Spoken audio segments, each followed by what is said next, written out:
I'd like to now move to just talking about the epidemiology of schizophrenia. How often does it occur? Where does it occur? When is the age of onset? Some of the kind of classic characteristics of the disorder. We know that schizophrenia is prevalent at a level of about 0.5 to 1% in North America. That's typically been the prevalence data that you will see. So it's a relatively common disorder. It's clear that it occurs in all cultures and all socioeconomic groups, although there is evidence that certain cultural groups may have higher rates than other cultural groups, and we'll get to that later. And the peak onset in schizophrenia is for men is in the area of 15 to 25 years, while the peak onset for women is between the ages of 25 to 35 years. So there's a real difference in gender expression, and we'll talk about that a little bit in a minute.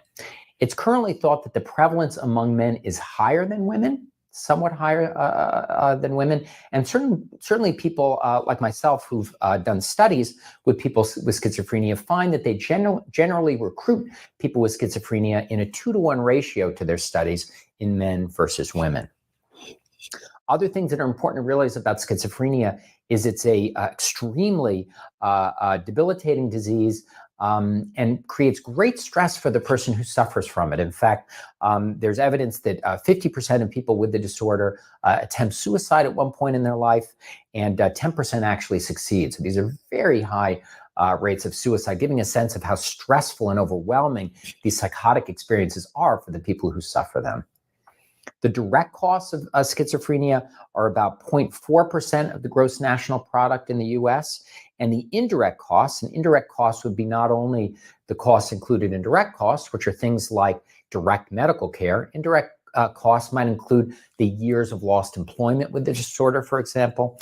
Indirect costs actually make up 1.6% of the entire gross national product in the US. So these are really high numbers and show you just how disabling a schizophrenia is.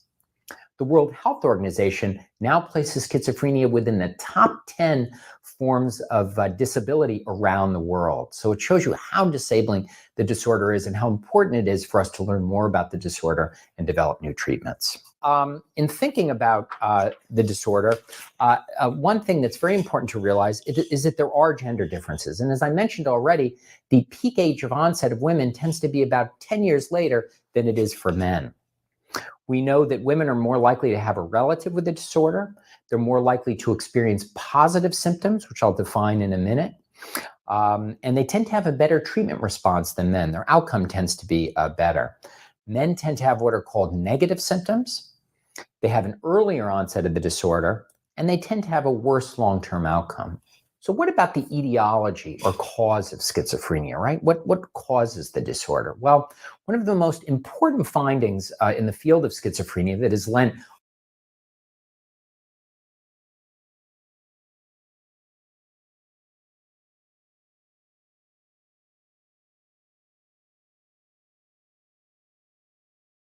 a lot of credence to the idea that schizophrenia is a biological condition has been revealed through genetic studies. And these are specifically studies of twins, studies of first-degree relatives, and adoption studies. And what these studies have allowed us to do is to understand more about the way in which schizophrenia may reflect in some way a genetic transmission.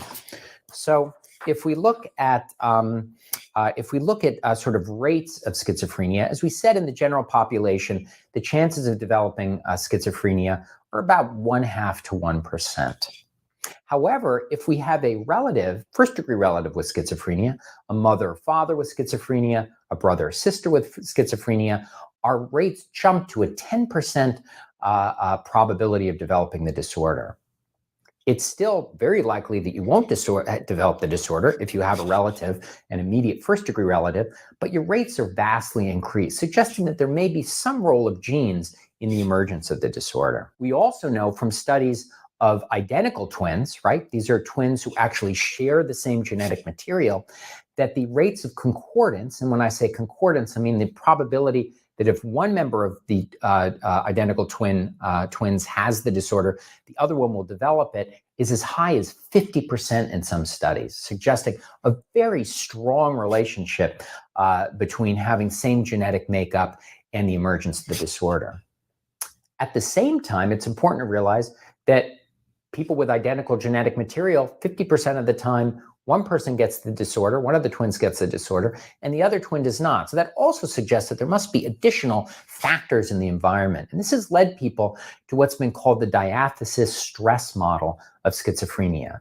The diathesis is that you have a predisposition, presumably a genetic predisposition on the one hand, but then there is stress in the environment, which must occur subsequently to sort of reveal the effects of these genes and cause the emergence of the disorder. So it's an interaction of genes on the one hand, environment on the other. When we think about schizophrenia, and if you look in the slide here, you'll see that we think of schizophrenia emerging as a result of a genetic predisposition, right? There's a certain set of genes that make it perhaps more likely that we will develop the disorder.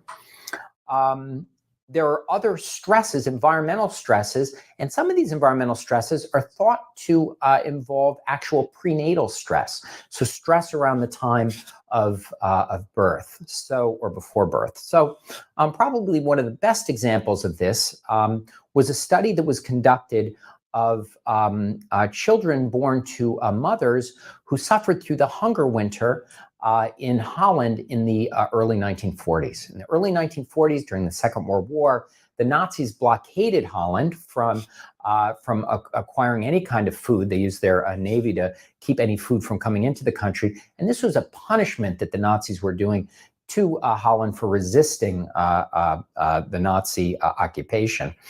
And during this winter, this hunger winter, people were really limited in the food that they had access to. So their normal diet was changed dramatically. They were reduced to living on very small amounts of food. And this obviously caused a great amount of stress to the population. Studies of women who were pregnant at that time revealed that after the hunger winter, so looking at 20 to 30 years out, after these children were born from these pregnant women, that the rates of schizophrenia were markedly higher. That is, the development of schizophrenia in the teens and 20s and 30s from women who had undergone this stress of the hunger winter were much, much higher. And this led to the idea that maternal stress during pregnancy may in fact play a very important role in the emergence of the disorder. Obstetric complications have been tied to higher rates of development of schizophrenia, so that's also important to realize.